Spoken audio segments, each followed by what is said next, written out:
झाली सुरू आहे आणि पळसदरी मठ हा अत्यंत हा जागृत देवस्थान आहे असं म्हणजे मला तरी स्वतःला असं आहे. आणि अनुभव म्हणाल तर आम्हाला स्वामींचे अनुभव चिकार आले.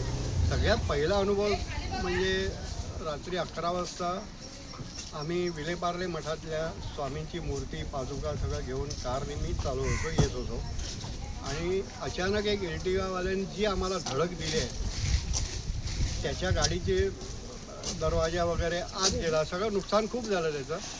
पण मी म्हटलं तो तवाने आला. मी म्हटलं हे बघ नाही शेजारी स्वामी बसले, चांदीची मूर्ती होती स्वामींची, की तू तुझी आहे की माझी आहे ते तू ठरव काय ते.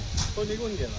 नंतर म्हटलं माझ्या गाडीचं काही नुकसान झालं का बघूया, पण अक्षरशः गाडीला ओरखडासुद्धा आलेला नव्हता. ही स्वामींची, कारण स्वामी स्वतः बसले होते. आणि दुसरी आत्ता लेटेस्ट तुम्हाला सांगतो, मी विलेपार्ल्याच्या मठात गेलो होतो गुरुपौर्णिमेच्या अगोदर आणि पुढे 4-5 लोक होते लाईनीत आणि मला असा एक आंबा दिसला कुणीतरी ठेवलेला मोठा आणि मी विचार केला की म्हटलं हा आंबा मला प्रसाद म्हणून हवा. आणि तिकडे मी पोचलो, दर्शन घेतलं आणि त्या गुरुजीने माझ्या हातात आंबा काढून दिला. आणि स्वामींना मनातलं कळतं हे त्यांनी मला अक्षरशः माझ्या कानात सांगितलेलं आहे. मी अक्कलकोटला गेलो होतो. मी आत्तापर्यंत 15 ठिकाणी रुद्राक्षाच्या माळा चांदीच्या ह्याच्यात करून स्वामींनी करून घेतल्या. त्या जे काय असेल त्या माळा करून घातल्या. तिथे मी माळ करून घेऊन गेलो होतो. मला सगळे म्हणाले की तुम्हाला अक्कलकोटला कोणीही विचारणार नाही. पण म्हटलं ठीक आहे बघूया प्रयत्न करून. म्हणजे तुम्ही राजेरायण मठात बघा, तर तिकडे गेलो तर तिकडे मला कोणी विचारलं नाही. आणि मी वटवृक्षाच्या इथे दर्शन घेतलं, नमस्कार केला आणि बाजूला उभा होतो. तेवढ्याच एक गृहस्थ आले, काय काका दर्शन झालं का? म्हणलं दर्शन झालं हो, पण माझ्या हातात ही माळ आहे ती कुठे घालून मला कळत नाही. कारण 108 रुपयांची मोठी माळ होती. या इकडे त्या गुरुजींना ती माळ वटवृक्षाच्या मध्ये बसवलं त्यांनी. गुरुजींनी ती माळ घेतली, पादुकांवर ठेवली आणि ती मला दिली. मला म्हणाले की तुम्ही एक 10 मिनटं समोर बघा, बसा. वटवृक्षासमोर आम्ही बसलेलो. म्हटलं काय प्रकार माहीत नाही. एक गृहस्थ आले, ती माळ घेऊन अशी आले, कोणालाही शिवत नव्हते.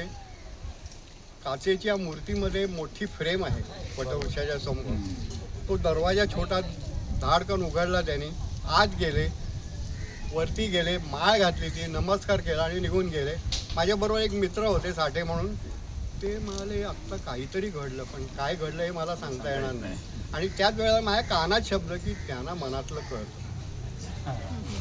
हे जे आहे ना, हे असे बरेच अनुभव नाही. आणि आज इतक्या वर्ष तुम्हाला मला म्हणजे व्यसन लागलं होतं की तिकडनं लिस्ट नाही अन्नछत्राची, म्हणजे मला झोप लागायची नाही. आणि लिस्ट आली की माझ्याकडे पैसे नाही म्हणून झोप नाही. म्हटलं करायचं काय? कोण ग्रहस्थ येतात, नेने काका हे माझे 1000 घ्या, काय स्वामींनी कसं करून घेतलं हे मला शेवटपर्यंत न सुटलेलं कोडं आहे. आणि ते आत्तापर्यंत मी करत आलो आहे. याच्यापुढे मला जेवढं होईल तेवढं मी करत राहणार. माझी गाडी आहे स्वतःची, जेवढं होईल शक्य तेवढं मी सामान आणतो. आमची सोसायटी मोठी आहे, 500 घरं आहेत. आणि आता माहिती झालं आहे लोकांना की नेने काकांकडे पैसे दिले म्हणजे ते स्वामींकडे पोचले. आपण पाहतोय की